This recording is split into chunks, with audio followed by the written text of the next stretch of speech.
ik merk aan mezelf steeds meer dat het begint te wringen. Dat ze onafhankelijker wil zien. Er zijn ook wel steeds meer zo'n vergelijkbare projecten. Er is echt wel een behoefte naar om een beetje op deze manier weer te gaan leven. Ja. We zien geen commune, dat wil ik wel even erbij zeggen. Want er zijn ook van die groepen die zien echt commune zo. Maar dat hebben we niet. We hebben wel meiwerkdagen en ook dat we wel eens bij elkaar komen. We willen nog 1 keer in de maand bij elkaar komen en dan wat speelt er bij onderling. En dan kunnen we bij elkaar op de koffie, maar het is niet zo dat we alles samen doen. Dat willen we ook absoluut niet. Iedereen heeft zijn eigen leven en zoiets. Ja, maar dat is wel wat er speelt. Wat er speelt. We hebben een gezamenlijke app en zoiets. En dan van, nou ook net je moeder die zei van we hebben die soorten appels van diegene die wil voor te, zeg maar, cake of taart te maken. Van, dan we zagen appeltjes liggen vooraan in de schuur waar het busje staat. Voor wie is het busje? Niet van mij. Ja. Daar staat er nog op, Black Wizard? Ja, dat is een van mijn bands. Ik speel in verschillende rockbandjes. Ja. En wat maakt Black Wizard voor muziek? Wij zijn een Ozzy Osbourne, een Black Sabbath tributeband. Dan hebben jullie het druk! Ja, denk ik of niet, want hij is net overleden. Hij was eigenlijk altijd wel in het nieuws. Het varieert, maar nou, een poosje geleden is Ozzy Osbourne dan overleden. Ja. En we hebben nou wel een aantal van die nagedachtenis optredens gehad. Dus ja, dat is wel... Maar jij was ook een echte Ozzy fan? Ja. Black Sabbath? Ja, geen die-hard superfan of zo, maar ik heb het wel veel geluisterd altijd. Ja. Dus, maar dat is één van onze bands en we hebben nog een andere band, dat is Eruption, en dat is een Van Halen tribute. En zo doen we van alles eigenlijk. Ja, dat is wel leuk. Hè. Maar nogmaals, wat een geweldige plek. Is dit een camping geweest? Dat is klopt, ja. Vroeger wel een camping, ja. Want ik zoek door en door. Ik zoek van die stekkerdoezen. Maar dat werkt allemaal niet meer, want de stromen, dat is waar altijd een uitdaging is, dus nog wel. Zo van, maar dat is voormalige camping Eikelenbos. Op de fiets? Ja. Want dat zou ze nog op de routeplanner ook staan als je doorreist, maar ik zoek eigenlijk nergens een actieve camping. Nee. Maar dat is dus deze plek. Ja, dat was die plek, ja. Dus dan, Hey, wanneer bestig gegaan in de zin van ik wil niet meer in die malle molen van de consumptiemaatschappij mij draaien. Ik wil anders gewoon leven. Wanneer kwam bij dicht dat? Sinds een paar jaar, maar de echte oprichter Peter, die zit door. Die zit er in, dan moest ze echt de kant op de worden. Dus dan moest ze eigenlijk toch even smoeien om te zien. Er is ook een oude boom en daar hebben ze nog een moeder met kind. Is er, een kettingzaagkunstenaar is daar een groot beeld in en daarachter een Peter, dus de voorzitter ook. Okay. En die zien er al sinds 2014 met 2 van zijn dochters. Ze waren er al mee bezig. En Imke, een van de oudste dochter, die woont erachter dan in dat Eftelinghuisje, zeg maar. Dus dan zou ik even langs moeten gaan. Dat is leuk om even te kijken daar. En mijn moeder woont een stukje verder, die zijn ook bezig met de bouw van 2 van die dooms. Die zijn nou denk ik daar. Ja, dat is ook even goed. En wie was er het eerste? Ja, we gaan sowieso even kijken of Peter er is. En want ik wil het eigenlijk toch wel even zien. Hè. Dan kan ik zo wel even bellen. Hè. Dan dan dat je daar even gewoon zoeken. Dat is leuk. Vooral chef in de dooms of zo kunt filmen. Maar mijn moeder is dan moet je even vragen of dat mag. Hè, sowieso. Maar Dennis, wie was er dan eerder om? Jouw moeder of jij? Ik woon hier zelf niet. Mijn moeder woont hier. Ja. Ik woon zelf in Wanrooy. Ja. Maar ik werk veel in het groen. Dus als er hier iets gebeurt met katingzaagwerk, dan gaat bij mij de telefoon. Ja. En dan kom ik mee helpen. Woon jij dan nog on-grid of woon jij ook heel sober? Niet zoals hier, maar wel een beetje wat meer back to basic als normaal, zeg maar, denk ik. Maar zou dit net nog over, ja. Ja, daar hadden we net nog over. Toen we aan het lunchen waren, even bij kon zitten, dan hadden we het er nog over. Dat hij ook zoiets meer...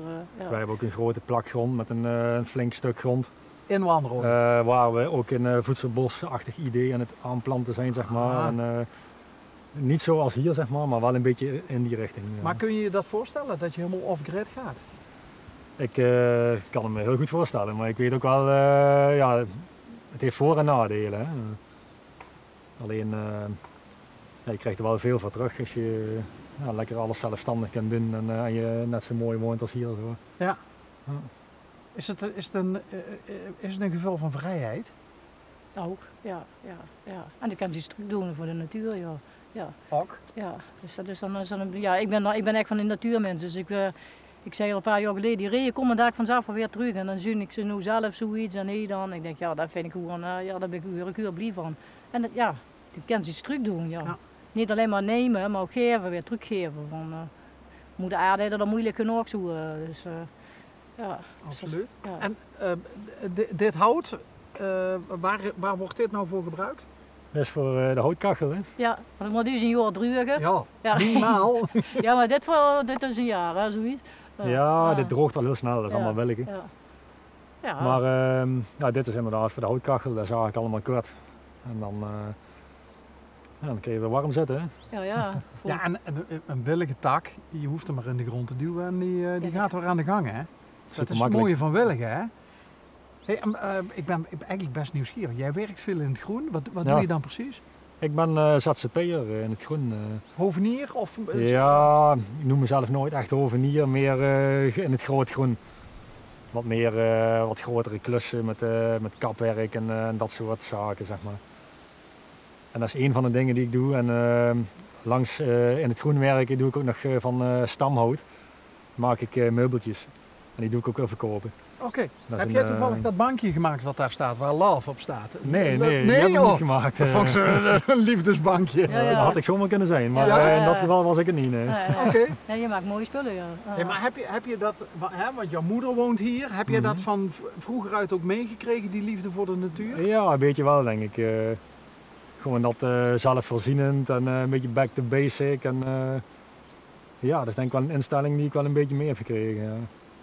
Ook dat ik in het groen werk en het veel hout wat ik af en toe moet zagen, dat gebruik ik weer om tafels van te maken. Dus ja, zo eigenlijk een beetje een uit de hand gelopen hobby ook wel.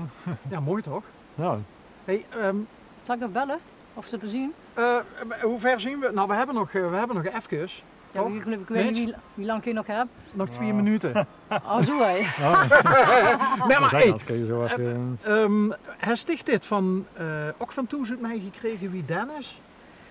Ja, niet echt. Mijn vader, wij waren dat ik als klein kind al gek van de natuur was. Dus dan ging ik met mijn moeder in de trein op vakantie met mijn zus. En ik keek altijd in de boot en zei, oh mama, een knieën en door en rijden en zoiets. En dat van die natuur, dat heb ik altijd al, maar niet echt specifiek. Nee, dat is al langzaam zo weer uit. Ja. Ik heb jaren geleden wel bij een spirituele camping daar bij Velerveen gezeten en zoiets. Maar nee, dat is zo niet echt goed bewust van hoe het meegekregen. Maar spiritueel best wel?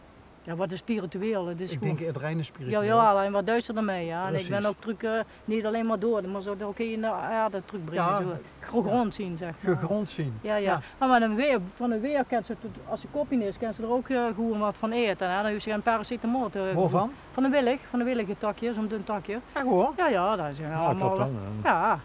Zeg, je moeder weet er ook heel veel van. Oh, daar koos ik nog niet. Nee, maar er zijn heel veel dingen uit de natuur. Lavendel en valeriaan. Ja, rustgevend. Ja, hè? Ja, dus dat... Komen hier nou ook veel mensen langs die nieuwsgierig zien en die zich afvragen van... Dat is wel vaak, denk ik. Jawel, maar dan verwijzen we ze wel naar onze website. We hebben infodagen en dan kennen ze... dan vertellen we wat er gebeurt. En dan, mensen die echt interesse hebben... Ja, die kunnen zich dan daarvoor tot zo'n rondleiding krijgen van als er plek is. Maar anders dat wil ze zelf ook niet. Ik denk ook niet dat ze zomaar vreemd in de tuin wil hebben die even komen kijken. Nee. Dus toch ben ik heel blij dat je ons op deze manier tegemoet ziet gekomen. Want ik denk dat het is gewoon een heel mooi verhaal om uit te dragen. Ja. Wat ik net zei ook, en jij beaamde dat er steeds meer mensen zijn die moeite hebben met ik zie daar de gewoon, huidige maatschappij. Ik zie daar gewoon overal om me heen. Ik kom dan op veel plekken zeg maar, in het groen. En, ik heb het er ook vaak zat zo over met mensen, maar je hoort gewoon dat er wel echt een behoefte is om een beetje meer back to basic te gaan leven. Zo. En er zijn ook gewoon steeds meer van zo'n vergelijkbare projecten. En ook het voedselbossen en zo, dat hoor je steeds vaker. Dus ik vind het een hele positieve, goede ontwikkeling wat dat betreft. Ja, maar dat stralen jullie ook uit. Oh, nou dat gaat tot slot, laatste vraag. Stichting Fien, P-H-I-E-N. Waar slijt dat op Dat terug? slijt West voor Fien? dat was, die stichting is vernoemd naar de oma van de, dan moet ik het even goed zeggen, volgens mij naar de moeder van de voorzitter en de oma van Jesse en Imke. Ja. Oké, dus dat is de moeder van Peter de verderop. Ja, als ik Oké. het goed heb, en anders is het toch weer de moeder van, maar dan moest ze dat even naar, ja, in ieder geval die is vernoemd naar, ik dacht de moeder, ja, Oké. van de voorzitter, ja.